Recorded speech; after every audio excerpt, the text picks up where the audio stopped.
నిజం చెప్తే ఆ నాయుణ్ణి నువ్వెక్కడ చంపేస్తావోననే భయంతో, నా కుటుంబం బాగుండాలనే స్వార్థంతో నేను ఈ నిజం దాచాను.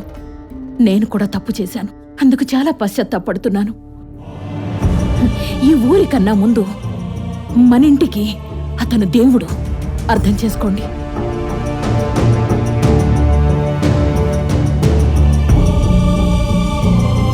సార్, ఇది మా అమ్మ పోతూ పోతూ జ్ఞాపకంగా నాకు ఇచ్చిన బంగారు రింగు.